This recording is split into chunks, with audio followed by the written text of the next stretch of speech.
Hey, what's up you guys? Dom here from JoJo Productions, and today we're going to be talking about the Panasonic Lumix G7. Yes, Panasonic sent me a Lumix camera. It is their G7. It is like the baby brother to the GH4, and in some cases is better, and we're going to talk about how. Now, the Panasonic Lumix G7 is a fantastic camera if you want to get into the 4K world, because it comes in at a price of $500 for the body and a kit lens, which is like, you don't even hear about that anymore. Most 4K is at least $1,000 or more, but you are getting a great little 4K package for under $1,000.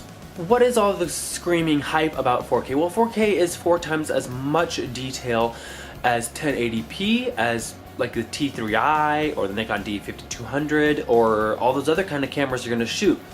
So 4K means 4 times as much detail, but it also means higher bit rates, and higher bit rates are going to help you with editing and color grading and pushing stuff, latitude, and pushing the blacks and the whites around and stuff like that. It's basically just a better Kodak. It means more information, more editing room, basically.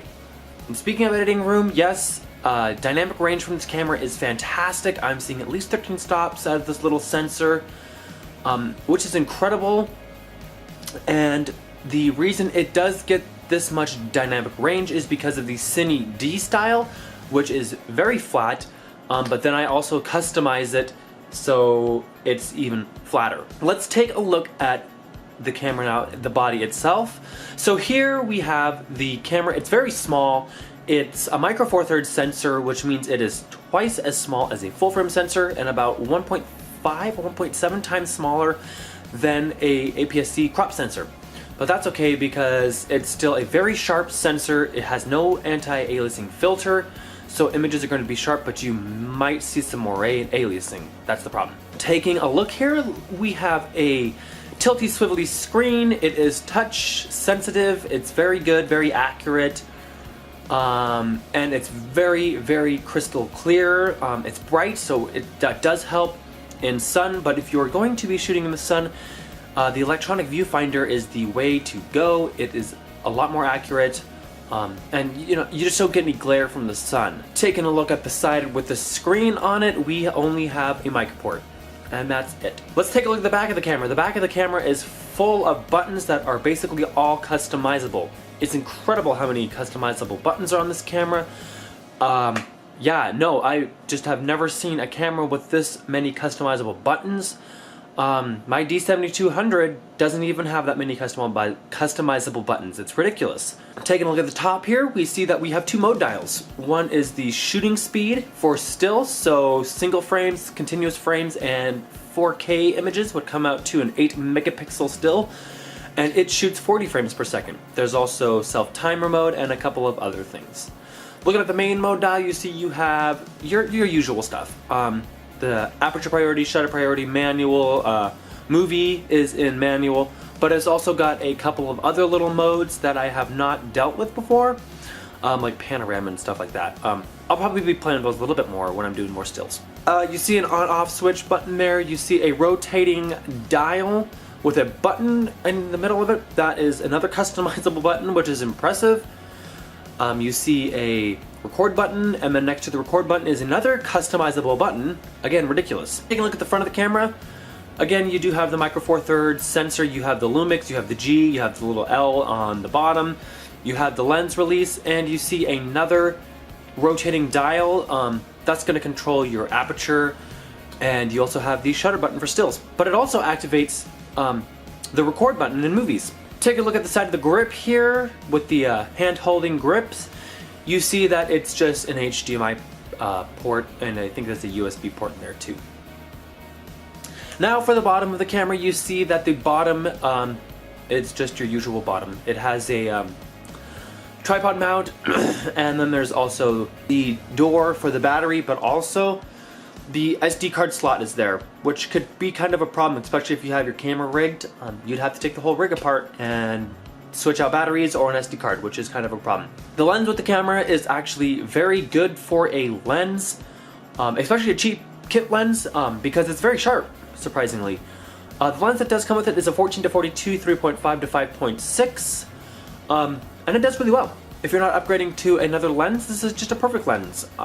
You're gonna want to upgrade to, you know, like a 25 1.7, which is equal to about a 53.5 or something like that, and you'll get way better shallow depth of field, because again, that micro four thirds sensor is very small, and especially when you're shooting in 4K, it is windowed, so yeah, you're losing even more light. There are ways around it. You can get a Metabones speed booster, which is a whole nother video topic in itself, or you can just get different lenses for the camera. So now, as I talked about before, the dynamic range from this camera is awesome. Cine D is the way to go if you're going to be shooting as flat as possible.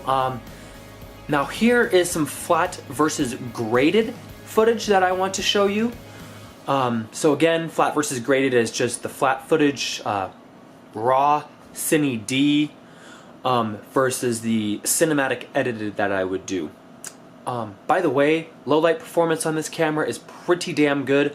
I'm shooting up to 1600 clean, which is amazing because again, 4K windowed sensor on an already micro four thirds sensor is a lot of light to lose, but it's doing really well in low light conditions. So here is the flat versus graded. I hope you guys enjoyed this little review. If you did, please give me a thumbs up. If you loved it, subscribe.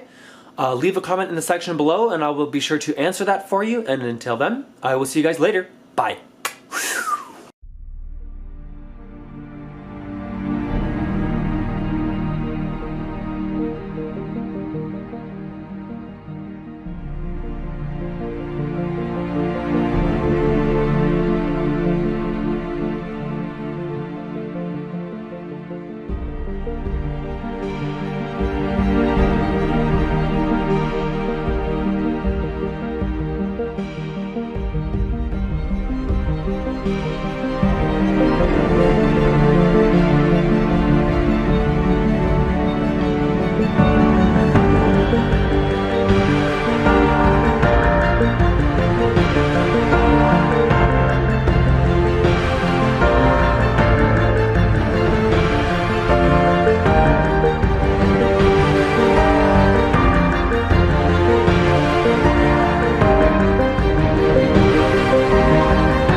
Thank you.